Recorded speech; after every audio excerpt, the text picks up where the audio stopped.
Krishna, Krishna Krishna, Hare Hare, Hare Rama,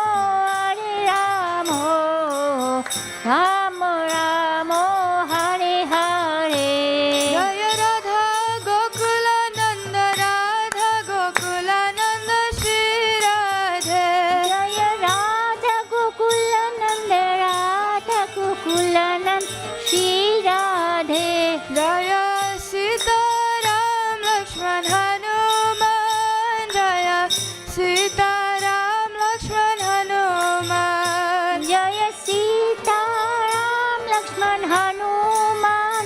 Jaya Sita Ram Lakshman Hanuman. Jaya Gauranitai, Gauranitai, Gauranitai, Jaya Gauranitai. Jaya Gauranita, Gauranita, Gauranita, Jaya Gauranita.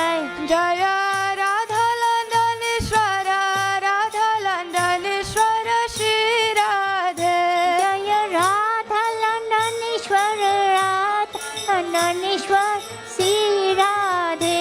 Jaya Radha Govinda, Radha Govinda Shri Radhe. Jaya Radha Govinda, Radha Govinda Shri Radhe.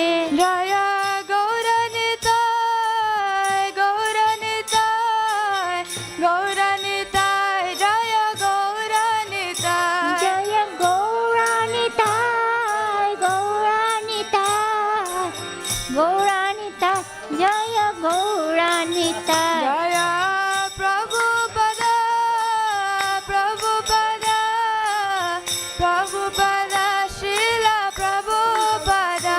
Jaya Prabhupada, Prabhupada, Prabhupada, Srila Nitai Prabhupada. Gaura Hari Bol, Hari Bol, Hari Bol, Nitai Gaura Hari Bol. Nitai Gaura Hari Bol, Hari Bol, Hari Bol, Nitai Gaur Hari Bol. Nitai Gaura Hari Bol, Hari Bol, Hari Bol, Nitai Gaura Hari Bol. Nitai Gaur Hari Bol, Hari Bol, Hari Bol, Nitai Gaur Hari Bol. Shri Shri Radha Gokulananda ki jai. Sita Ram Lakshman Hanuman ki jai. Jai. Shri Shri Gauranitai ki Jai. Srila Prabhupada ki Yes. jai. Now tell them the Bhagavad Gita class.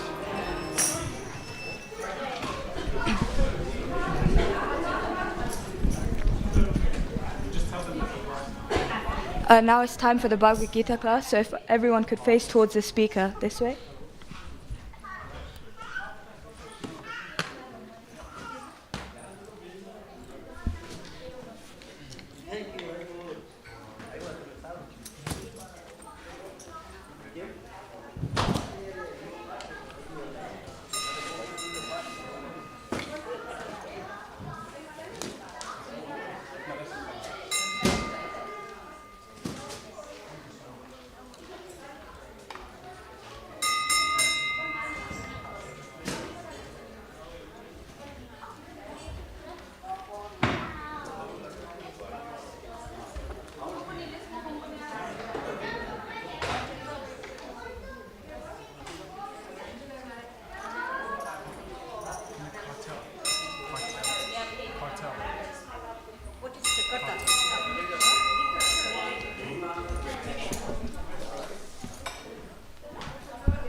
Hare Krishna.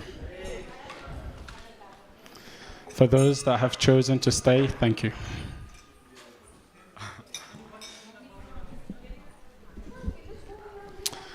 So, Welcome to a very special class where we will be discussing the nectar of instruction. Usually around this period of time, we usually have a Bhagavad Gita class, but nectar of instruction this time round. So we'll start off with a little kirtan. How many of you love kirtan? You enjoyed it, right? It's been going on for the last few hours. So we'll start with a short kirtan and then we're going to get immediately into it. You see, it's so nice to learn about Krishna because when we learn about Krishna, then we can actually appreciate Krishna's holy name. Just like in a relationship, the more you get to know about someone, the more you can value and appreciate them and who they are and why they do what they do. Otherwise, if you don't know your partner so well, then you could be thinking, what the hell are they doing? So yes, it's so important to hear about Krishna and to understand Krishna, because then when we hear the chanting of the holy name, it doesn't just sound like words that are being sung or uttered, but it's transcendental. So, Hare Krishna. Jaya Radha Madhava Kunja Bihari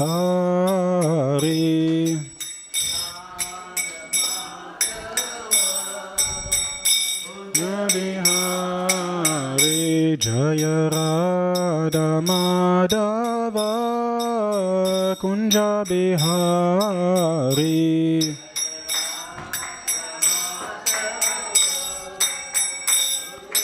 Hare Jaya Gopi Jana Vallabha Girivanadari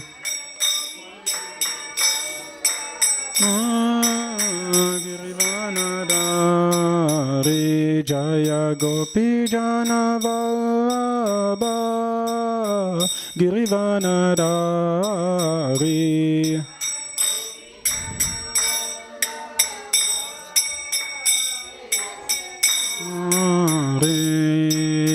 Yashodanandana Braja Jana Ranjana Nana Yashodanandana Braja Jana Ranjana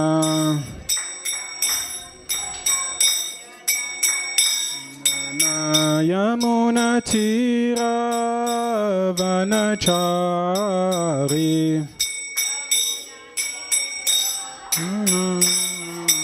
Yamuna Tira Vanachari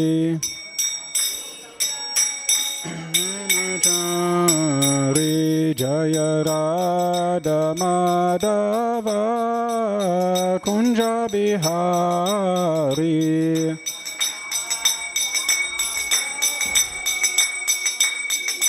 Hare Jaya Radha Madhava Kunja Bihari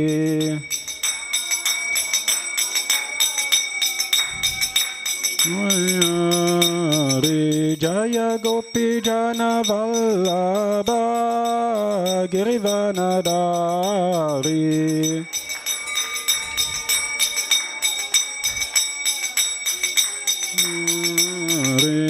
Yashodanandana Braja Jana Ranjana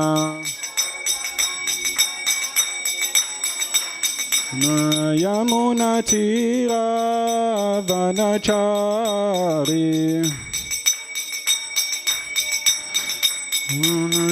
Vanachari Hare Krishna Hare Krishna Krishna Krishna Hare Hare Hare Rama Hare Rama Rama Rama Hare Hare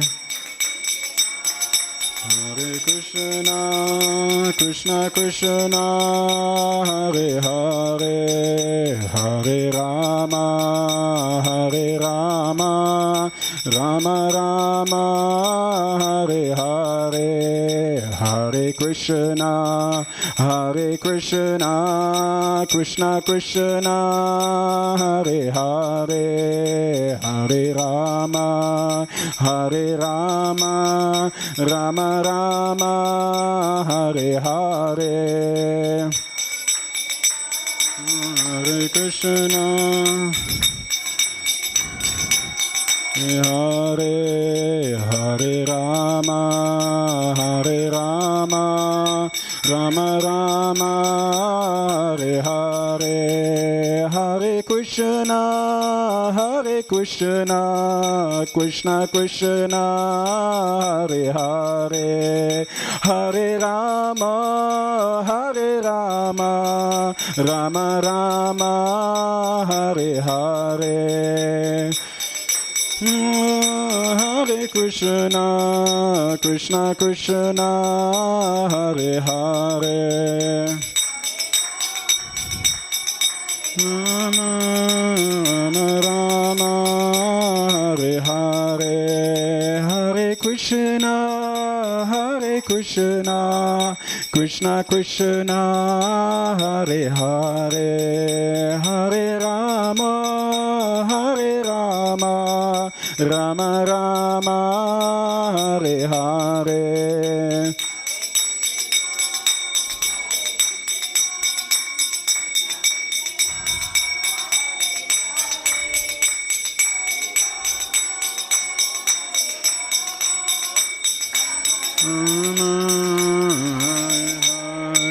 Shri Shri Radha Gokulananda ki, Shri Shri Sitaram Lakshman Hanuman ki, Shri Shri Gaur Nitai ki, Srila Jagat Guru Prabhupada ki, Nitai Gaur Pramanande, Hari Bol, Hare Krishna. Thank you all so much for being here, for being attentive, for giving your time. How many of you are here for the first time? No, none of you? Okay, some of you, welcome. And how many of you have been here before? And how many of you don't want to raise your hand? Thank you so much. So yeah, today we're reading from the Nectar of Instruction, text 1. It's amazing. I was giving a talk earlier on and I was mentioning how in this world that we're living in today, we all have different rasa. That means different attraction for different things. And really the goal of life, the idea and the purpose is to actually develop rasa for Krishna, for devotional service, for bhakti, ultimately. By doing so, then what happens is that this consciousness that we have can become purified and we can understand what it is that we're supposed to be doing in this world. Many people don't know what they're supposed to be doing in this world. You see, the most saddest thing is living your whole life until you come to the age of 70 and 80 and realizing that you've actually lived other people's desires and wishes rather than Krishna's desire for you. So, therefore, we're going to read this and please try and be attentive. And if you have any question, then please do also ask. Hare Krishna. So I'm going to recite it first in Sanskrit. Srila Prabhupada always wanted that in the morning that, we read from the Srimad Bhagavatam, in the evening from the Bhagavad Gita, but today we have a very special class. So I'm going to read from Sanskrit and then translation. If you can follow along, then do so. Be brave. Vacha vegam, manasakroda vegam, jiva vegam, udaroshpashta vegam, etam vegam, Yo vishaheta dira sarvam apimam pritivam sa shishyat. Vacho vegam manasakroda vegam jiva vegam udarapashta vegam etam vegan yo vishaheta dira sarvam apimam pritivam sa shishyat. Vacho vegam manasakroda vegam, jiva vegam udarapashta vegam, etam vegan yo veshahita dira sarvam apimam pritivam shashishyat. So basically the translation to this is that a sober person who can tolerate the urge to speak, the mind's demand, the action of anger and the urges of the tongue. So these are 6 that we can see. So the urge to speak, every single one of us, we speak first, we think later. So the mind's demand, It is said actually the mind is the most powerful thing, because whatever the mind focuses on, whatever we feed the mind, the senses and everything follows. In fact, in Shastra, the mind is compared to like 5 different wild horses. And so therefore these horses are practically running around everywhere, trying to upgrade one's career, trying to upgrade one's financial position, trying to upgrade one's family situation, relationship. We're trying to upgrade everything, but what about upgrading our relationship with Krishna? What about upgrading our connectivity, our relationship, and our joy for devotional service? So the mind's demand, the actions of anger and the urges of the tongue, belly, and genital is qualified to make disciples all over the world. So you see, in this world that we're living in today, by the way, you can also see on the screen, in the world that we're living in today, there are so many different types of world within a world. You see, it is said that actually the senses often doesn't experience reality as it's supposed to, but as we have been conditioned to, as we have grown up to.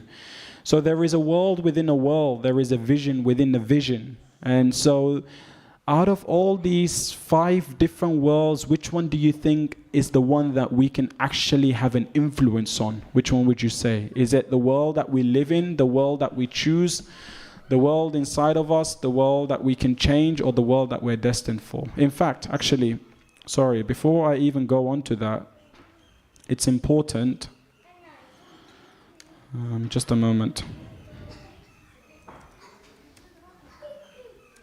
So I'm going to read the purport from Srila Prabhupada first.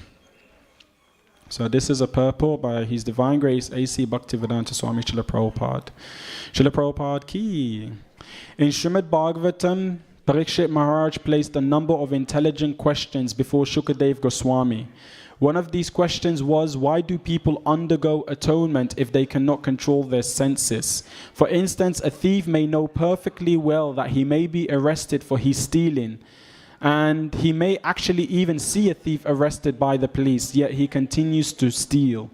Experience is gathered by hearing and seeing. One who is less intelligent gathers experience by seeing, and one who is more intelligent gathers experience by hearing. So there's different types of way of learning, basically.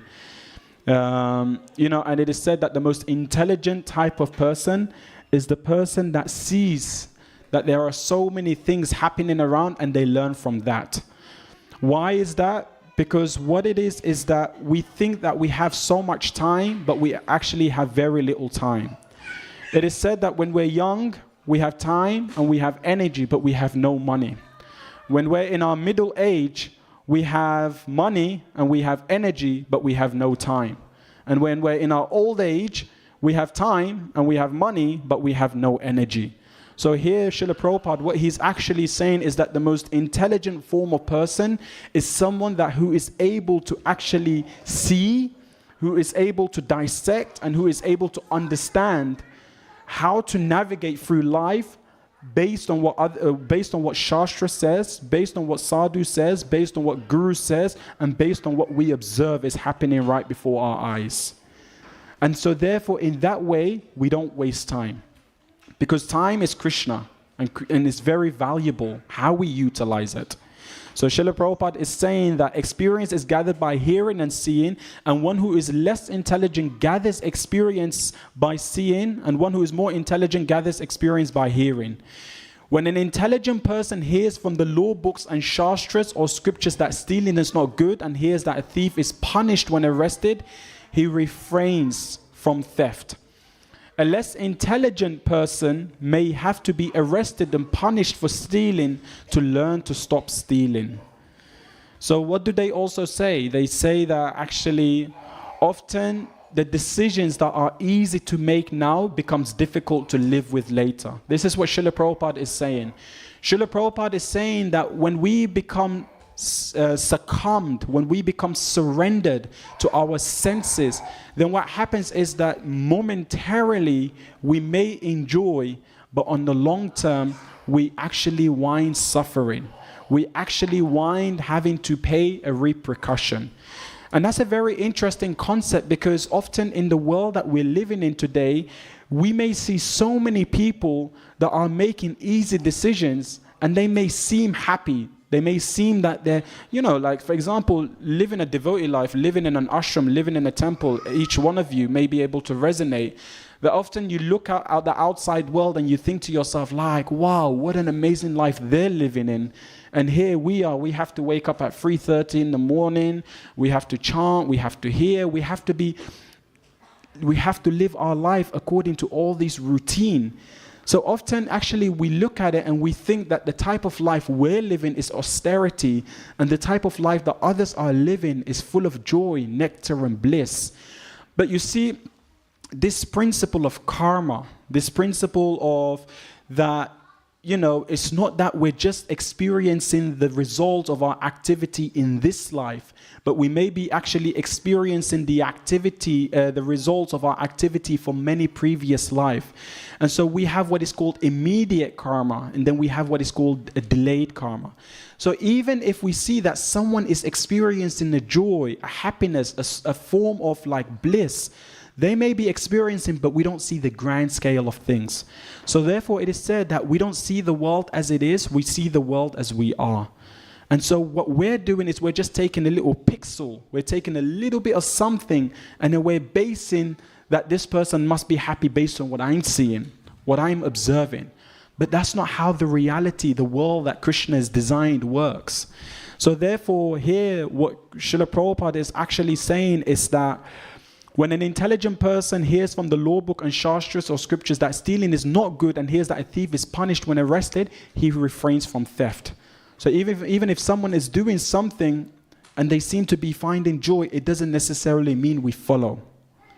We have to use intelligence. Srila Prabhupada says that we must use our intelligence, and not that we allow ourselves to be bewildered. We must use our intelligence, not surrender our intelligence. A less intelligent person may first have to be arrested and punished for stealing to learn to stop stealing. However, a rascal, a foolish man, may have the experience of both hearing and seeing, and may even be punished, but still he continues to steal. Even if such a person atones and is punished by the government, he will again commit theft as soon as he comes out of jail. If punishment in jail is considered atonement, what is the benefit of such atonement? Thus Parikshit Maharaj inquired. So what this basically means is that in the world that we're living in today, often don't we find that people commit a crime, they're arrested, but then when they come back out again, then they commit crime again. So what is the point of that? Actually, real intelligence is that, okay, we may commit something, but then we learn from it, rather than repeatedly doing the same thing again and again and again, expecting a different result. So the purport is quite long, and we have a very short time, but I just want to mention this part. In his Anuvriti explanation of Upadashamrita, Srila Bhaktisiddhanta Saraswati Thakur writes that our material identification creates three kinds of urges: the urge to speak, the urge or demand of the mind, and the demand of the body. When a living entity falls victim to these three types of urge, his life becomes inauspicious. One who practices resisting these demands or urges is called tapasvi, or one who practices austerity. By such tapasya, one can overcome victimization by the material energy, the external potency of the Supreme Personality of Godhead. When we refer to the urge to speak, we refer to useless talking, such as that of the impersonal Mayavadi philosophers, or of a person engaged in fruitive activities, technically called karma kanda, or of the materialistic people who simply want to enjoy life without restriction. All such talks or literatures are practical exhibition of the urge to speak. Many people are talking nonsensely and writing volumes of useless books, and all this is the result of the urge to speak. To counteract this tendency, we have to divert our talking to the subject of Krishna. This is explained in the Srimad Bhagavatam. Those words which do not describe the glories of the Lord, who alone can sanctify the atmosphere of the whole universe, are considered by saintly persons to be like unto a place of pilgrimage for crows. Since the all-perfect person are inhabitants of the transcendental abode, they do not derive any pleasure from there. So I would highly recommend that each one of you here, and for those that are listening online, that Srila Prabhupada's books are like incredible. They have so much insight, and they're like a map to help us to navigate through this material existence. So if you don't have the Nectar of Instruction, I highly recommend that you actually get one. So earlier on, what I was saying is that we have different types of world. And ultimately, the world... Hare Krishna. And ultimately, the world that we have the most influence of, the world that we are able to really change and transform, is the world inside of us. So actually, scriptures, these books, such as the Nectar of Instruction, the Bhagavad Gita, the Srimad Bhagavatam, actually, if we absorb ourselves in it. Hare Krishna, if we can have just some silence, please. So we have different types of world, and ultimately the most important world is actually the world inside of us. So, so like I was saying, the world inside of us is the most important world. So the thing is, earlier on I was saying that we all have a certain psychophysical nature. In the Nectar of Instruction, it talks about how, when we can control our belly, our genitals, our tongue, and when we can control our urge of the mind, then such a person is able to become qualified to become a guru, to become a teacher. Actually, in the Bhagavatam, it also mentions this beautiful concept that one shouldn't aspire to become a father or even a mother if they cannot guarantee that they're able to raise a Krishna consciousness children. So therefore, it's so important that we understand how does the mind work. Nowadays we find that there are so many self-development books. We find that there's so many online free courses in how to understand and conquer the mind. But Srila Prabhupada in the Nectar of Instruction explains it clearly, even in his purport, if you thoroughly go through it, that we have what is called ahankar. We have what is called conditions. And these conditions are so difficult to overcome them. Even when we're practicing Krishna consciousness, even when we think that we have conquered the senses, it's actually amazing that it's so subtle, but we haven't conquered the senses, even in spiritual life. So it's so important to be conscious, it's so important to be aware, and more importantly, it's important not to have an expectation of thinking that it's so easy to conquer the mind. Arjuna says in the Bhagavad Gita that to control, that the mind is turbulent. Krishna says that to control the mind is, Arjuna says, to control the mind is as difficult as to control the wind. So it's difficult. So when we're trying to actually transform our consciousness from materialism to Krishna consciousness, the first thing that we need to establish, the first thing that we need to understand is that we have what is called conditioning. And this conditioning doesn't just happen in this one life, but in many previous lives. And these conditionings, there's two ways of it. Like sometimes we see that children grow up and they're able to just memorize the Bhagavad Gita, or they're able to memorize a certain language, or that you see the certain qualities and abilities in them. And it's like you think, where did they get that from?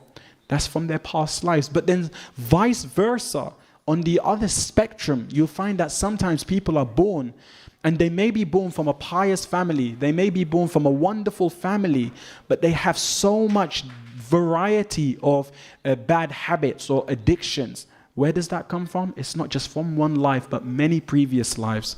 So the first thing that we need to understand is that by coming into Krishna consciousness, you've actually made that very first big step in your spiritual life.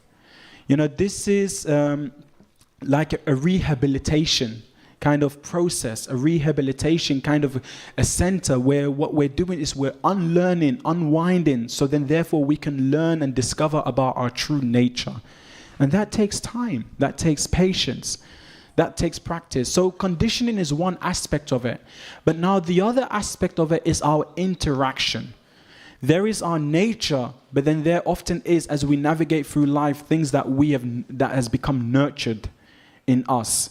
So therefore, also it is said that actually the way to conquer the mind, the way to conquer the senses, the way to actually understand ourselves is by learning to associate with sadhus, learning to associate with saintly personalities, learning to associate ourselves with people that have actually developed these qualities.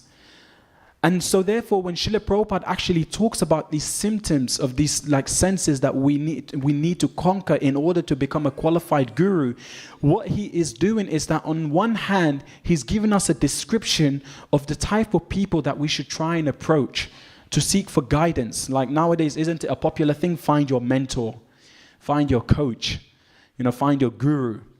And then we go out there in the world and we may not have a very precise descriptive of idea of who we're looking for, then we can fall for the wrong trap. So therefore, the Nectar of Instruction, text 1, actually what it is that it's a manual. It's helping us to understand that if we're looking for mentor, if we're looking for a guru, if we're looking for a teacher, these are the qualities that we should be searching for. That's one aspect of it. The other aspect of it is that Krishna consciousness or spirituality is not just a process of taking, but it's also giving.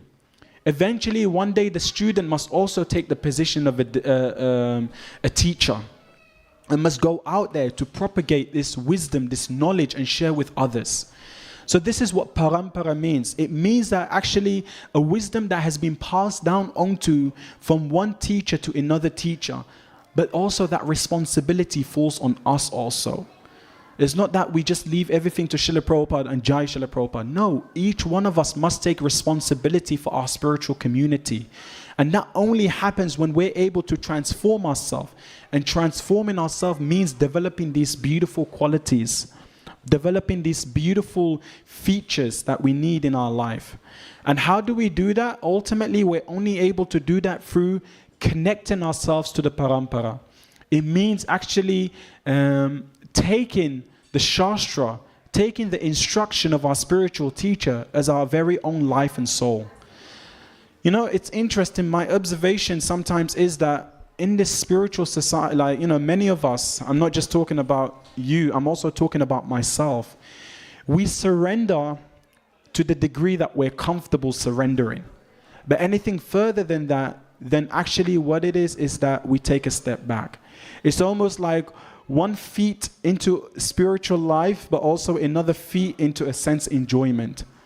But no, just like Srila Prabhupada, he traveled from India to America to share Krishna consciousness, and he had no idea of the unknown.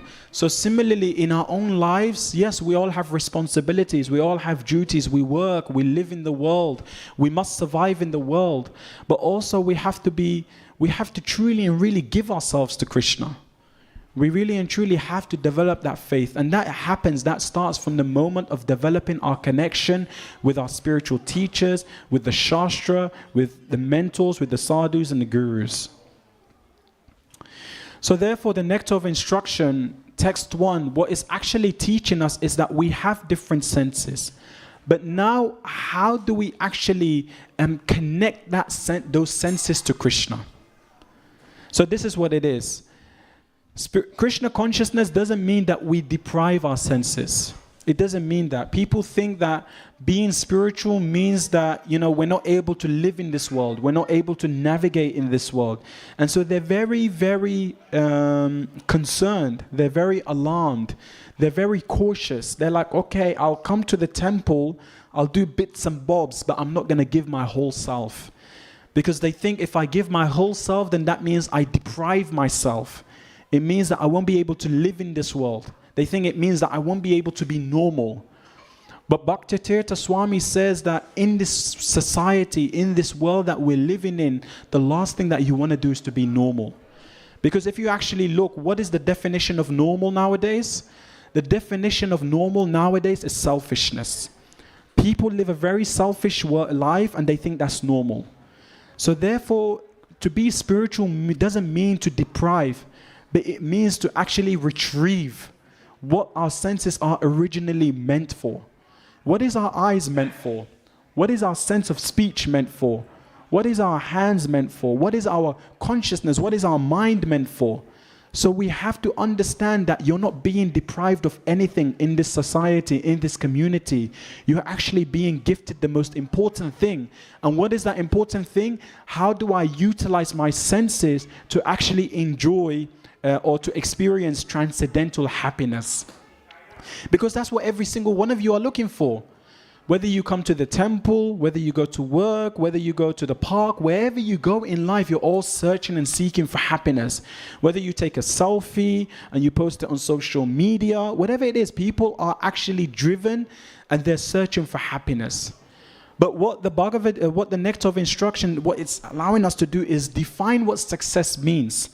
Does success mean using our senses just to enjoy? No, because if we're just using our senses to try and enjoy, we don't even know what enjoyment means. You know, like so nowadays you may go on social media and you may see that someone actually gets into an accident and you laugh and you think that's enjoyment. So enjoyment in this material world, we can understand, always comes at the cost of someone's suffering, someone's inconvenience for my own convenience. So therefore, we're not trying to actually deprive you. We're trying to help you to retrieve what the senses are truly meant for. Otherwise, often we confuse our needs. Like, you know, when it comes to eating, like, you know, nowadays you see that people, they have an addiction to eating. They do, right? It's like whenever I'm feeling low, whenever I'm feeling sad, whenever I'm not feeling well, what do? We just immediately eat. We eat food. But we don't understand that these food has actually been gifted to us by Krishna. You know, it's been gifted to us by the Lord. And the purpose of eating, the purpose of honoring prasadam is that, you know, Krishna himself has manifested as prasadam, and we utilize that, you know, in order to come closer to him, to express gratitude, but also to be able to be engaged in his service. So there's needs and there's desires. So there's needs and there's desires. And needs, Krishna has already facilitated for all of our needs. And we need to understand these desires. Are they there? Do I have these desires because I want to use it in Krishna's service? Or do I want to use it for my own selfishness? So Krishna says in the Bhagavad Gita, in the Nectar of Instruction, it mentions about the austerity of the speech, right? And, you know, in the the urge to speak. And so therefore, in the Bhagavad Gita, it elaborates. Krishna says, austerity of the speech consists in speaking words that are truthful, pleasing, beneficial, and not agitating to others, and also in regularly reciting Vedic literature. So nowadays, one of the things that we all, and I'm also guilty of this, by the way, one of the things that we all get ourselves into is something called prajalpa. Unnecessary talk. Have you ever noticed when you get yourself in unnecessary discussion, when you get yourself in unnecessary talk, what happens is wherever your focus goes, that's where your energy goes and time becomes wasted. So much of our time, what it is that we get involved in this prajalpa talk. And so much time, 5 minutes becomes 5 hours. 10 minutes of just talking about or complaining or something that you dislike becomes like hours and hours of wasted, when those hours and hours could have been invested in Krishna's service, or not just in Krishna's service, but also in Krishna Katha. So actually what it is said is that prajalpa consumes our life energy. It consumes our time, but Krishna Katha actually enlivens our lives. It actually gives us more energy, and we realize that those that are not participating in prajalpa, they're never dying. Because they're not wasting time. But those that are engaged in prajalpa, time is running out. So it's so important. Wasting time with activities and things that are not necessary is actually taking us further away from Krishna. Does that mean that we're not fun? Does that mean that we can't have fun? Again, we have to define what fun means. Devotees can have fun. Anyone and everyone. We're not saying that people can't have fun. You can have fun. But there's a way of having fun without harming our own spiritual life and harming the spiritual life of others around us. Because it's actually an offense. By actually causing harm unto another person's spiritual life is actually an offense. To blaspheme the devotees who have dedicated their lives for propagating the holy names of the Lord, it's an offense. And aparad means doing the activities that actually brings us further away from Srimati Radharani, from her mercy, from her blessings. So then there's also associating with persons not interested, so jnana sangha. You know, so people that just want to just talk and discuss, but it's nothing to do with serving Krishna. But the most important people that we want to associate with is Bhakta Shanivasa. Those that actually live their life only to serve Krishna. Because by associating ourselves with such people, then we develop that enthusiasm. And Srila Prabhupada says that actually enthusiasm is the most important quality. Enthusiasm and determination in Krishna consciousness is the most important quality to make progress and advancement. We may not have, we may not be good at this. We may not be good at that. We may not be, sometimes we see certain people, it's like, oh, I wish I had her voice, or I wish I had his scholarly knowledge. But none of that is important. The most important thing is that we serve with enthusiasm and determination. But we can only become enthusiastic. We can't only become, there's many ways to become enthusiastic, but one of the things that helps is to actually associate with people that are also enthusiastic and determined for Krishna. And then when we actually associate ourselves with people that are enthusiastic about Krishna, about serving Krishna, then what happens is that they help us to understand that the most important question, the most important knowledge is actually understanding ourselves. Nowadays is that there's so much information in the world. I was actually reading, study says that we use around 16,000 words a day. And we experience around 400 variety of emotions a day.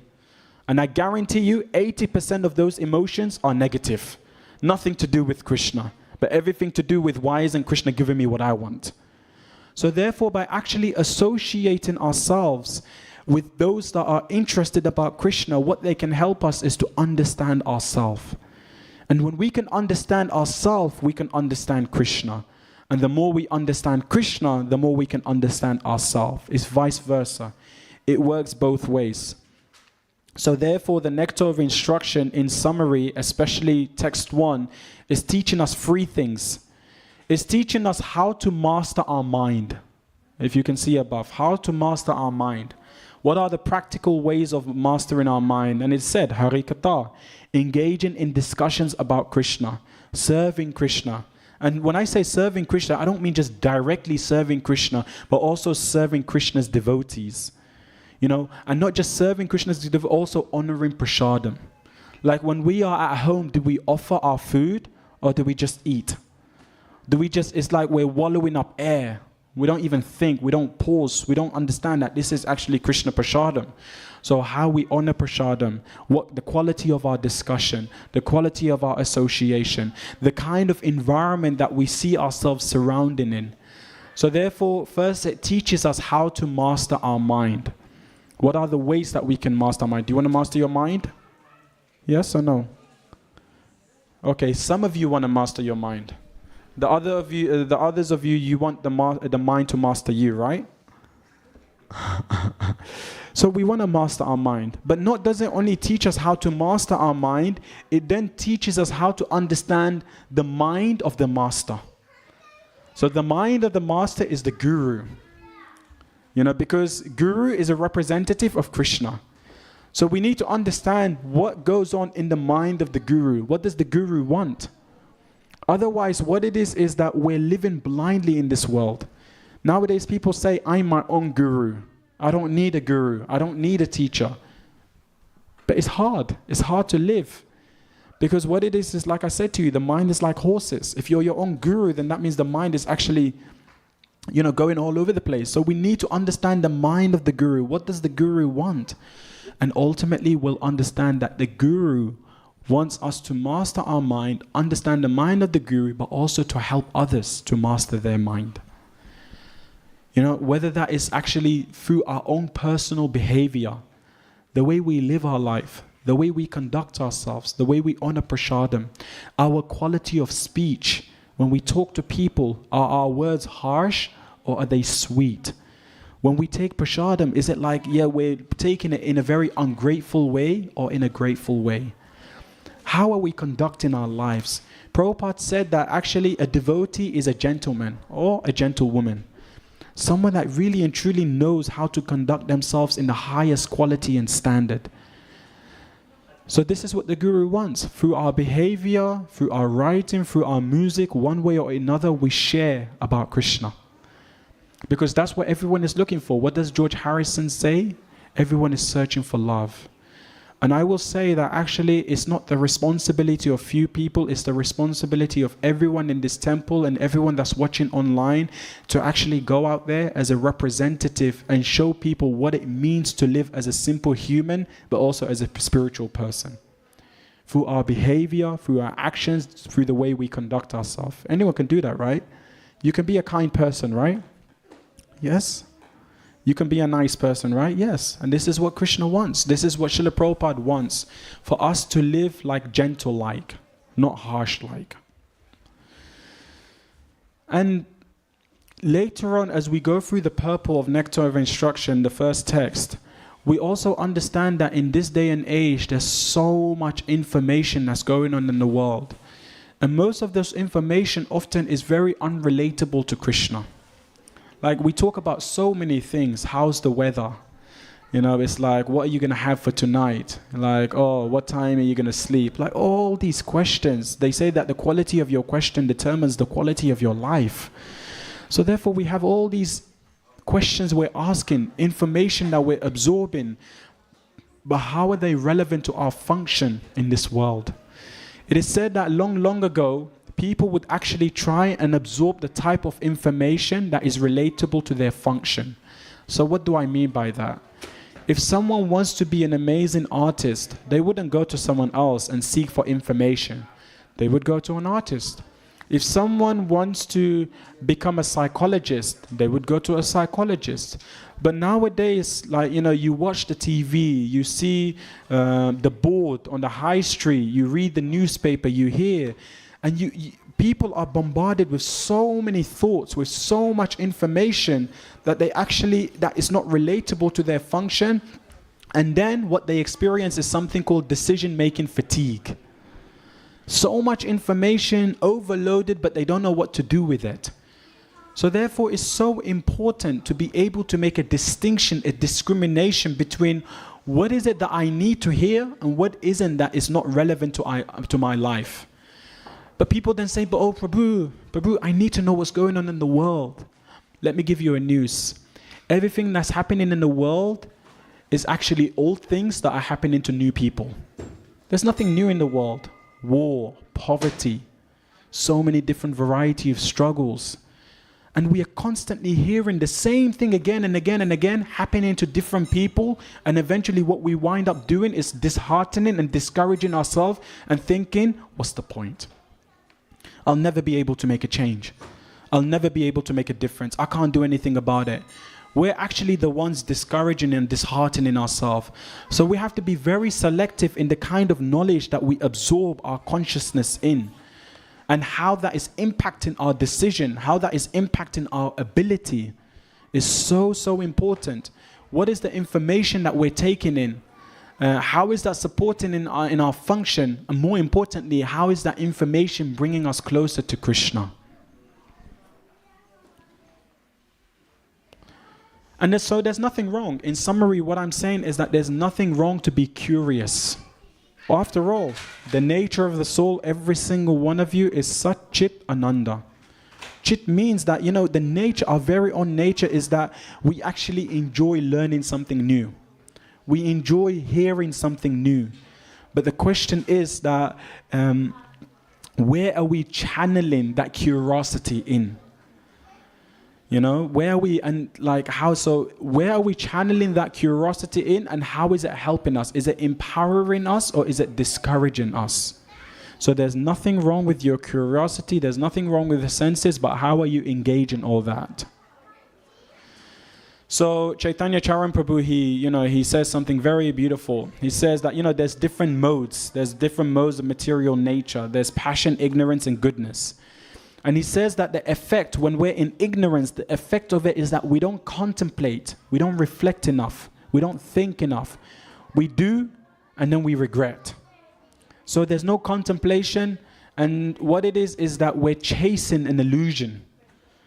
You know, people think that next career, that next car, that next house, that next wife, that next husband is going to make me happy if things don't work out. So that's ignorance. Passion is that first we act, then we contemplate. You know, but what does the Bhagavad Gita say? The Bhagavad Gita says what is nectar in the beginning can be poisonous in the end. So the decision that we think they're so jolly and they're so sweet and they're amazing, later on we can actually wind regretting them. And then the goodness, they say, is that first we think, then we act. But even something beyond that is transcendental or transcendence. What that means is that actually our contemplation and our action is harmonized by devotion. So what we think and what we do is connected to what will please Krishna. Because goodness can be, let me think first about how I can be happy and then let me act. So goodness is okay, but something even beyond that is actually transcendence. Because goodness can actually cause about pride. It can cause about arrogance. So yeah, ultimately what it says is that we must somehow or another, through japa, through chanting, through hearing, through associating and reading, they say that actually everything comes from the tongue. When we can control the tongue, we can actually control everything else. But when we can't control the tongue, then we actually lose control of everything. And the tongue means what we eat, what we speak, and everything in between. So everything follows the tongue. If you actually look at the symmetry of your body, first the tongue, then the belly, and finally the genital. So it all starts from the tongue. And so it's so important that we're conscious of what we eat. Especially, you know, they say, Krishna says in the Bhagavad Gita that there's food in the mode of passion, food in the mode of ignorance, and food in the mode of goodness. And let me tell you something else. Just because you're eating prasadam may be transcendental, but none of us are transcendental. So just because we're eating prasadam, it doesn't mean, yes, I can eat as much as I want. We have to have some level of discipline. We have to have some, yes, prasadam is pure, but do we have that purity? Do we have that vision? Like I know when I first came to the temple, it's like we used to be given just a little bit of Mahaprasadam. Now it's like you get a whole plate. So it's like we have to be conscious. Prasadam is transcendental, but can our consciousness take it? It's not just what we're eating, but the consciousness that we're eating in. Yes, when the bhoga was offered to Krishna, it may have been offered in purity, consciousness, but when we're honoring it, are we honoring it in purity, consciousness? So we must take prasadam to our heart's content, but with the right consciousness.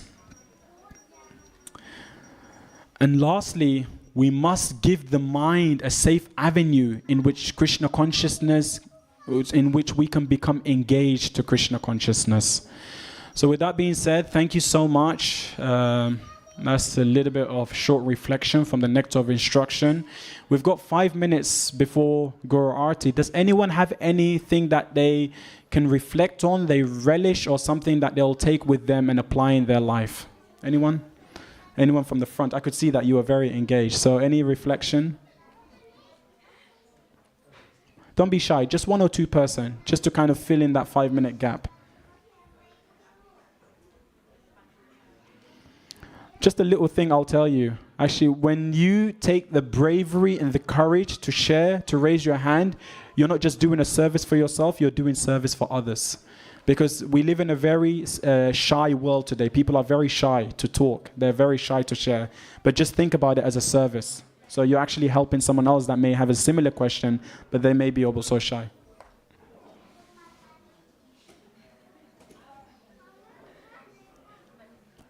Go on, break the ice. Anyone? All right, that's fine then. Thank you all so much for listening. So Guru Arti will be in 5 minutes.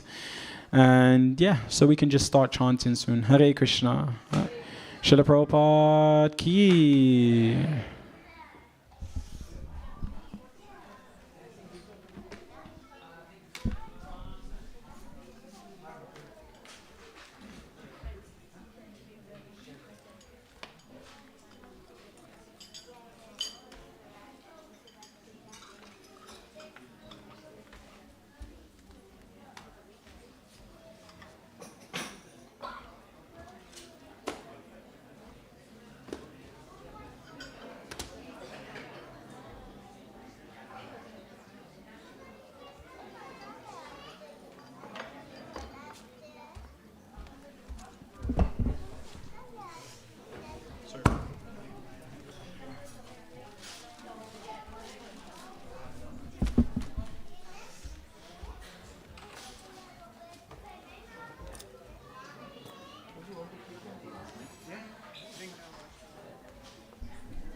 Before we go Arti, we're going to sing some kirtan, yeah?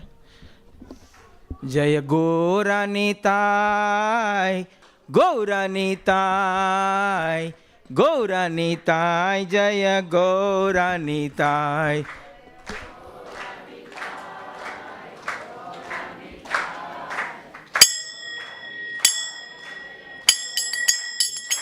Jaya Gauranitai, Gauranitai, Gauranitai, Jaya Gauranitai.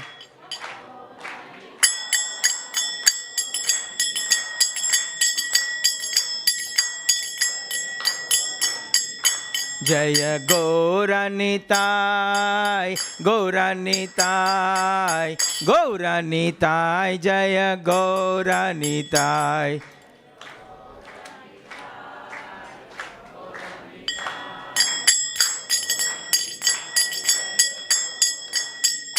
Jaya Gauranitai, Gauranitai, Gauranitai, Jaya Gauranitai.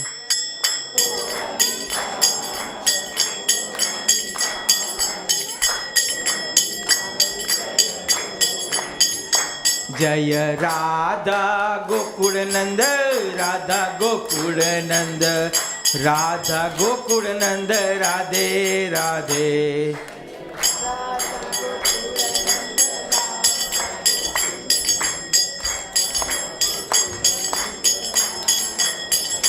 Jaya Radha Gokulananda, Radha Gokulananda, Radha Gokulananda, Radhe Radhe.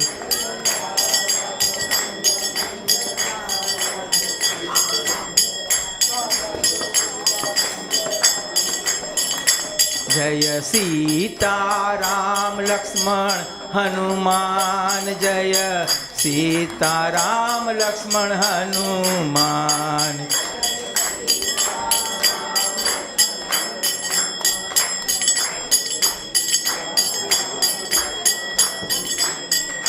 Jaya Sita Ram Lakshman Hanuman, Jaya Sita Ram Lakshman Hanuman.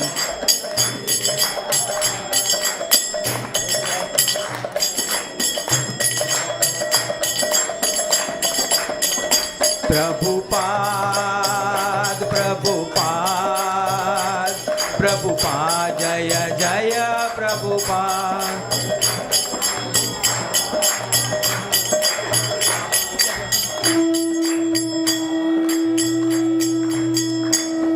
जय जय श्री राधा गोकुल नंद की, सीता राम लक्ष्मण हनुमान की, जय श्री गौरानिताय की. Hare Krishna. So if everyone can please stand for the Aarti ceremony, and then if we can also move forward. And we'll be singing the Gora Aarti song, which will be on the screen coming up soon, one line at a time. After the lead singer, then we'll go on to chanting the Hare Krishna Maha Mantra. So please do sing along with us and also dance along with the devotees. Hare Krishna.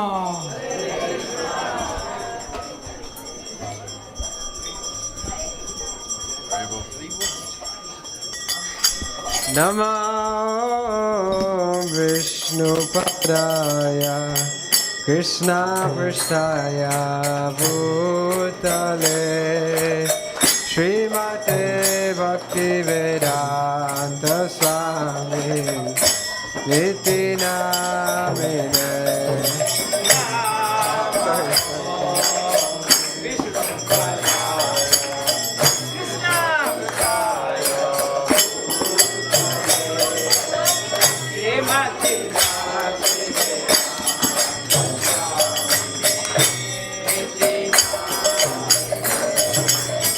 Namaste Saraswati Deve Gauravani Pracharine Nirvishesha Shunyavadi Paschatyare Shatarine.